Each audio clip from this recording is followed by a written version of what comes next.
Bonjour à tous, alors je suis très heureuse aujourd'hui pour vous présenter un très vieux tarot.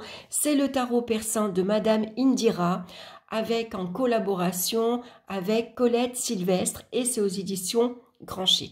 Donc moi, il n'arrive pas dans un coffret, le livre et les cartes se vendent séparément. On le trouve encore actuellement sur Amazon.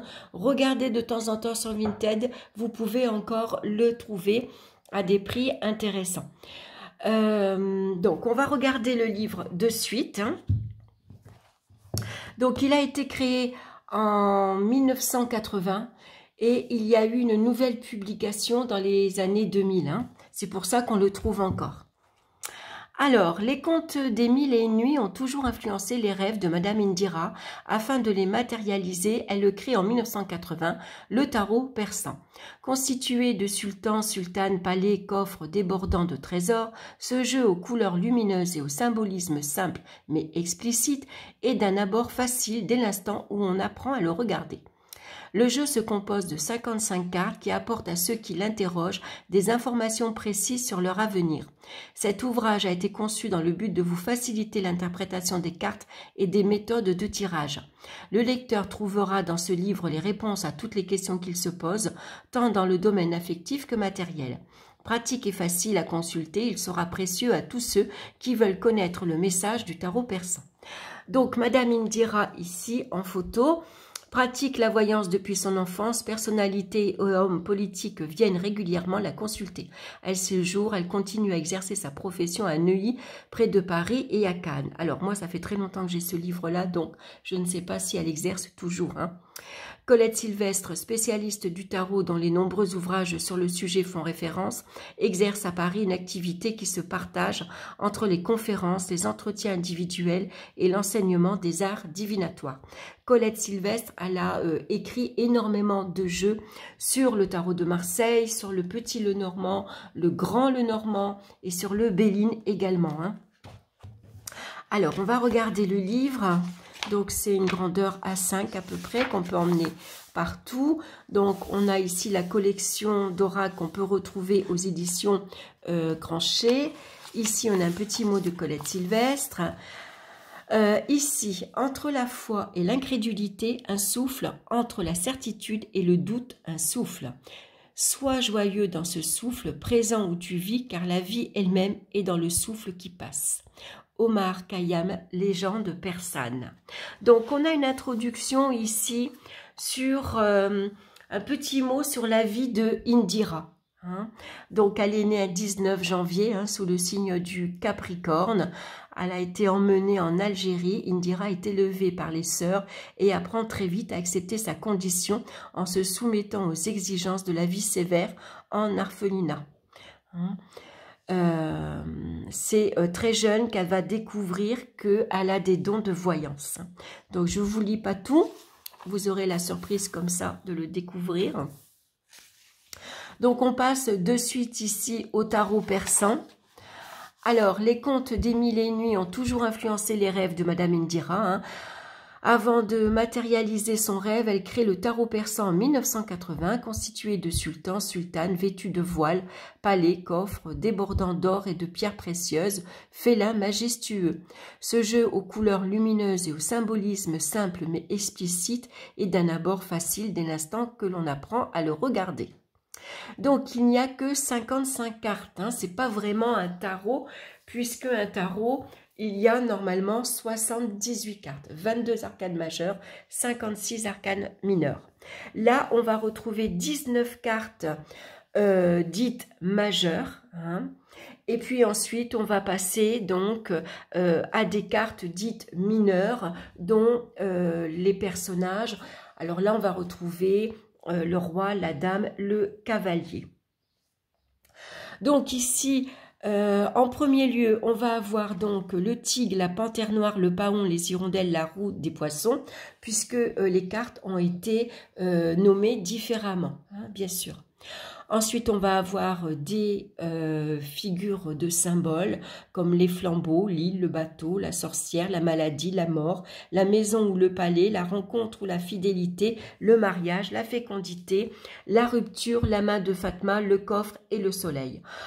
Ensuite, on va avoir donc les cartes des personnages. Donc, on va avoir les carreaux, les trèfles, les piques et les cœurs. Hein, dont les piques, on va les appeler les cimeterres et les carreaux, on va les appeler les faucilles. Donc, on va retrouver que les rois, la reine et le cavalier. Hein, on n'a pas les valets.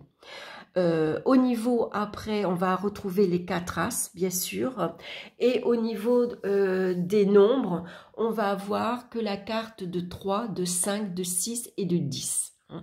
On n'a pas tous les chiffres de 1 à 10, comme dans le tarot de Marseille. Et puis, on va avoir donc des cartes dites complémentaires aux mineurs. On a la carte de la chouette et ensuite, on va avoir 3 cartes supplémentaires avec 3 chouettes, 7 chouettes et 9 chouettes. Donc, c'est un jeu, en fait, qui vacille entre le tarot et l'oracle, en fait. Hein. On peut l'utiliser comme un oracle. Sauf que les 19 premières cartes sont associées quand même aux 19 cartes des arcanes majeures du tarot. Voilà, donc ensuite, on a symbolique et interprétation des 19 cartes majeures. Donc, on va avoir de suite la carte du tigre.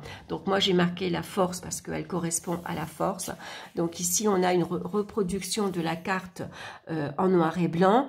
Le tigre, par sa vie et par ses mœurs, est un homme véritable qui ne revêt que temporairement l'aspect du tigre. Donc ensuite, on va avoir ici un mot sur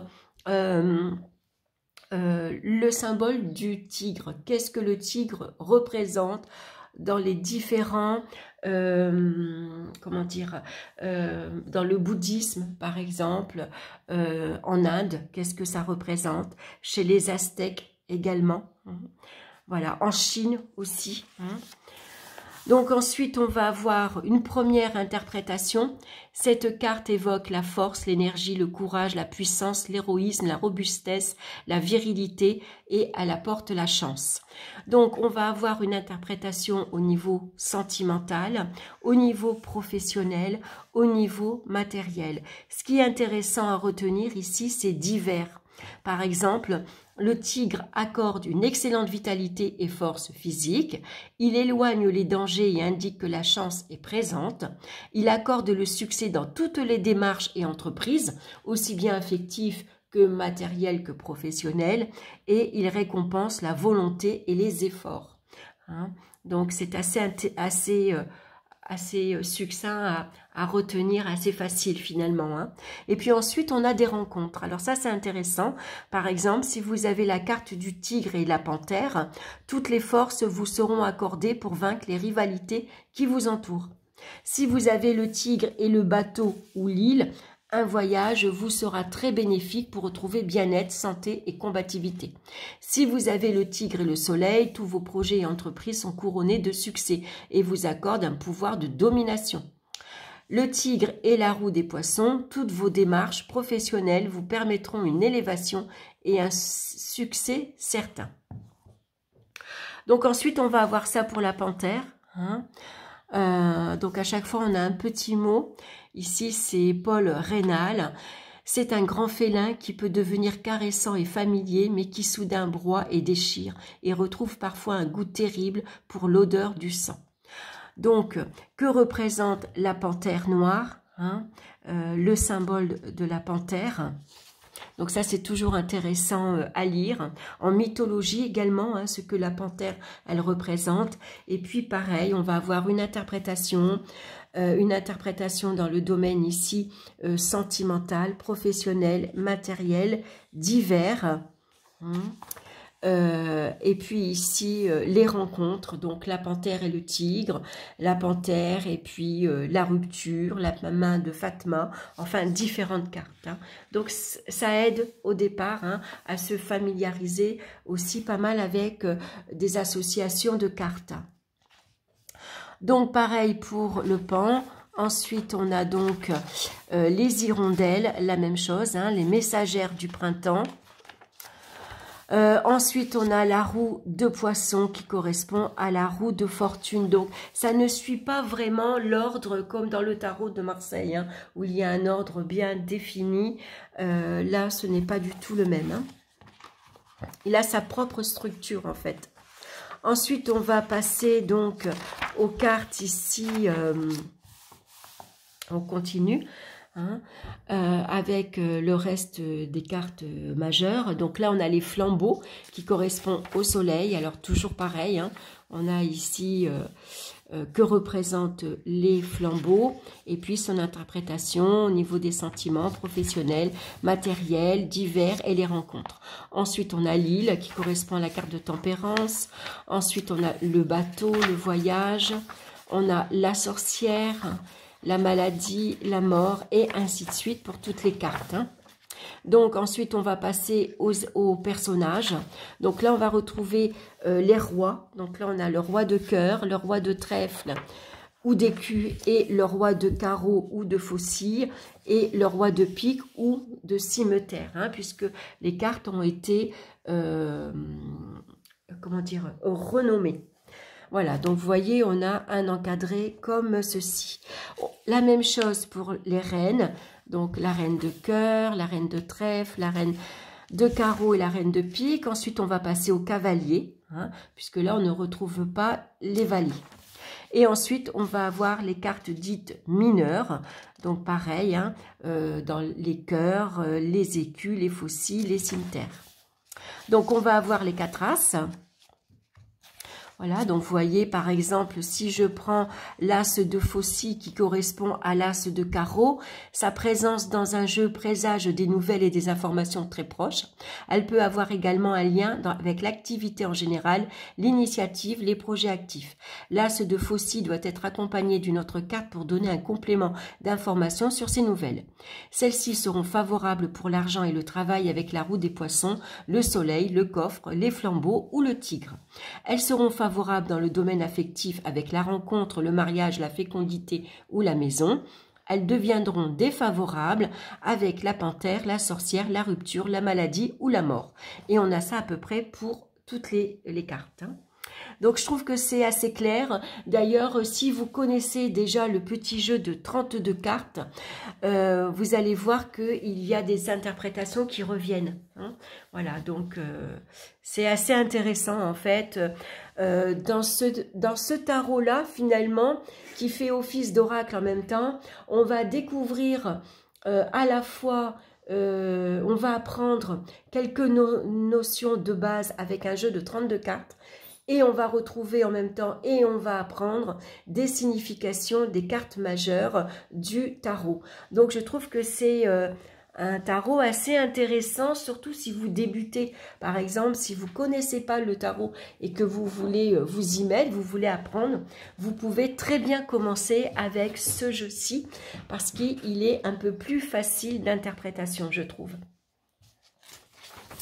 Et ensuite, vous pourrez passer, bien sûr, au tarot, hein. Donc, ensuite, on va retrouver donc les cartes mineures. Hein. Donc là, on a le 3 de cœur, le 5 de cœur, le 6 de cœur et le 10 de cœur. On va avoir la même chose pour les trèfles, les piques et les carreaux. Hein. On n'a que les 3, les 5, les 6 et les 10. Que 4 cartes à mémoriser. Donc, ensuite, on va découvrir les cartes la chouette. Comme les yeux ont besoin de lumière pour voir, l'esprit aussi a besoin d'idéal pour concevoir. Nicolas Malebranche. Donc, bien sûr, pareil, hein, qu'est-ce que représente la chouette, hein, et puis ensuite, on va avoir, pareil, son interprétation, les sentiments, la profession, le matériel, divers, et les chouettes, leur signification. Voilà, hein, qu'est-ce qu'elles apportent en plus dans un tirage. Et puis, à noter toutefois en complément que 3 chouettes permettent de faire de nombreuses nouvelles connaissances, mais qu'il faudra savoir faire son choix. 7 chouettes annoncent que vous entrez dans une période de chance. 9 chouettes vous accordent les possibilités de réaliser tous vos vœux en ce qui concerne des voyages lointains. Hein, donc, je vous lis brièvement ce qui est écrit. Hein. Comme ça, je vous laisse découvrir la suite. Ensuite, on va voir quelques rencontres supplémentaires. Donc, ici, les rencontres, si vous avez dans votre tirage 4 As, 3 As, 2 As. Idem, si vous avez 4 rois, 3 rois, 2 rois, 4 reines, 3 reines, 2 reines. Idem pour les 4 cavaliers, 3 cavaliers. Pareil pour 4 10, 3 10, 2 10. Ensuite, si vous avez par exemple l'as d'écu et l'as de faucille, si vous avez l'as de cimeterre, as de faucille plus as de cœur, hein, on a plusieurs rencontres comme ça. Hein. Idem ici avec quelques cartes, quelques rencontres complémentaires, hein, ici avec des cartes dites majeures. Hein. Donc l'as de chouette et la sorcière, la mort et un cœur, le bateau et le roi de carreau, la rupture et le roi de cimetière, et ainsi de suite. Hein. Donc vous voyez, c'est quand même pas mal. Hein. Donc bien sûr, tout ça c'est... elle vous explique que c'est ses interprétations à elle, mais que vous, si vous en avez d'autres, il est important bien sûr d'écouter votre intuition et puis voir ce que votre inspiration vous dicte en fait. Et puis n'hésitez pas à tenir un journal et de rajouter sinon sur le livre au crayon gris, si pour vous il y a une signification supplémentaire, vous pouvez bien sûr la rajouter. Ensuite, on va avoir des méthodes et exemples de tirage. Donc, ici, on va utiliser que les 19 cartes majeures pour faire le tirage de la semaine. Donc là, on va que du lundi au vendredi. Hein, donc, une carte par jour qu'on peut bien sûr recouvrir. Alors, à chaque fois, vous avez un exemple. Donc, pour bien apprendre un jeu, moi, je vous conseille de remettre les mêmes cartes ici face à vous, comme ça on les visualise bien, on les mémorise bien, et puis on arrive mieux à comprendre ensuite l'interprétation. Donc on a ça. On a un deuxième tirage donc de la semaine, un deuxième exemple. Ensuite on a le tirage Indira, donc là on va utiliser les cartes majeures, bien sûr, les personnages et les as. Hein. Et puis une carte de la chouette. Donc moi je l'ai fait, je l'aime bien. Celui-ci il est vraiment sympa à faire. Donc je vous laisserai le découvrir. Donc pareil, hein, avec à chaque fois un exemple. Si vous recouvrez les cartes aussi, hein, un deuxième exemple. Ensuite on a la grande roue. Hein, donc là c'est la roue astrologique, sauf que là il n'y a pas 12 cartes, il y en a 13. Alors on rajoute une 13e. Et puis donc la signification à chaque fois. Ensuite, on a le tirage en étoile. Alors celui-ci, je l'aime beaucoup aussi. Il est intéressant et très facile à faire. On va mettre ici au milieu la carte de la consultante. Donc vous allez prendre une carte de personnage qui vous représente. Ça peut être la dame de cœur, ça peut être le roi de cœur si vous êtes un homme, ou le roi de pique si vous êtes veuf ou divorcé. Pareil, si vous pouvez prendre la dame de pique si vous êtes veuve ou divorcé, par exemple. Hein. Et puis on va ensuite mettre des cartes supplémentaires autour, hein, pour avoir leur interprétation. Bon, ça c'est Marley, excusez-moi, il a dû voir quelque chose dehors. Donc toujours avec un exemple, hein, un exemple d'interprétation. Donc je trouve ça super. Et puis une conclusion donc de Colette Sylvestre. Hein. Observation des images, patience, travail pratique vous permettront de constater que ce jeu perçant répond à toutes les questions. En vous familiarisant avec la valeur de chaque carte, vous maîtriserez parfaitement l'ensemble du jeu, ce qui vous accordera le pouvoir de faire des prévisions très correctes qui se vérifieront juste au fil du temps. Colette Sylvestre. Donc je vous ai lu que ça, hein, je vous laisse lire le reste. Ensuite, on a une bibliographie hein, avec d'autres livres qu'on peut retrouver et la table des matières ici, donc avec les cartes que vous allez retrouver ici dans les numéros de page. Voilà pour le livre. Donc moi, j'aime beaucoup. Alors, voici le dos des cartes. Donc, elles sont de très belle qualité. Elles sont très épaisses et brillantes. Donc, elles sont assez grandes. Hein, regardez par rapport à ma main. Voilà. Elles ne sont pas dorées ni argentées. Hein. Et voilà ce qu'on va retrouver au niveau des images. Alors, c'est un jeu très coloré. Hein. Alors, bien sûr, il plaît ou il ne plaît pas. Hein. Donc, on a le tigre. Donc là, on passe aux arcanes majeurs. La panthère, le pan, on a les hirondelles, hop là, la roue de poisson, ensuite on a les flambeaux, on a l'île, le vaisseau, le bateau, la sorcière, la maladie. On a ici la mort. Alors, vous voyez que les cartes, elles ne sont pas nommées. Hein, mais vous allez vite vous les approprier. Hein, parce que, bon, c'est assez facile. Hein. Ici, c'est la maison, hein, c'est le palais. Ensuite, on a la rencontre, la séduction. Ici, on a l'union. On a la fertilité avec la maman qui tient son bébé.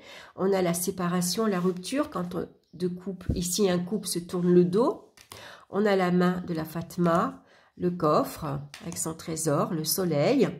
Et puis, on passe aux as. Donc, ici, c'est l'as de carreau. Hein, c'est la faucille. Alors, c'est vrai que moi, au départ, j'avais un peu tendance à me tromper, puisque dans un tarot de Marseille, la faucille, pour moi, c'était les épées. Hein. Sauf que là, vous avez le symbole ici du carreau, hein, qui vous rappelle que vous êtes avec l'as de carreau. L'as de cœur. Ici, c'est l'as de pique, avec, vous voyez, le sabre, hein, qui fait penser aux épées. Et puis, l'as de denier, ou l'écu. Hein. Ensuite, on a le roi de cœur, hein, avec le sultan, la sultane ici, hein, la reine, et le cavalier de cœur. Idem pour les piques, donc le roi, la dame, ici le cavalier. On a le roi des écus ou de trèfle, hein, ici, comme vous voulez, la reine, le cavalier. Ici, on passe donc au carreau, avec le roi, la dame et le cavalier. Ensuite, on a donc les 3 d'écus, le 5 d'écus, le 6 d'écus et le 10 d'écus ou denier, hein, comme vous voulez. Donc ici, on a le 3 de cœur, le 5 de cœur, le 6 de cœur, le 10 de cœur. Donc là, bien sûr, il va falloir apprendre à retenir la signification. Hein. C'est pas comme dans Rider-Waite où il y a une scène de vie qui est mise en image. Et c'est vrai que c'est plus facile à retenir. Mais voilà, on n'a que 4 cartes finalement. Hein. On a le 3, le 5, le 6 et le 10. Pareil pour les piques. Le 3, le 5, le 6 et le 10. Et puis ensuite, on va passer aux chouettes. Donc ici, on a la chouette toute seule. On a ensuite, voilà, les 3 chouettes, les 6 chouettes et les 9 chouettes. Voilà pour le jeu, donc 55 cartes. Donc je vous dis, c'est un tarot assez facile à mémoriser, à apprendre. Entre tarot et oracle, vous découvrirez en même temps, vous saurez après interpréter quelques cartes d'un jeu de 32 cartes, hein, un petit jeu classique. Donc pour commencer, pour débuter, je trouve qu'il est très bien. Après, c'est vrai qu'il faut que ça plaise. Hein. Voilà, les couleurs sont assez flashy, on aime le côté hindou. Ou alors on n'aime pas, hein. Voilà. Hein. Voilà pour ce jeu. Voilà, n'hésitez pas à me laisser vos commentaires. Merci de liker, ça fait toujours plaisir. Merci de vous abonner également si ma chaîne vous plaît. Moi, je vous embrasse tous bien fort et puis on se retrouve très bientôt pour une nouvelle vidéo.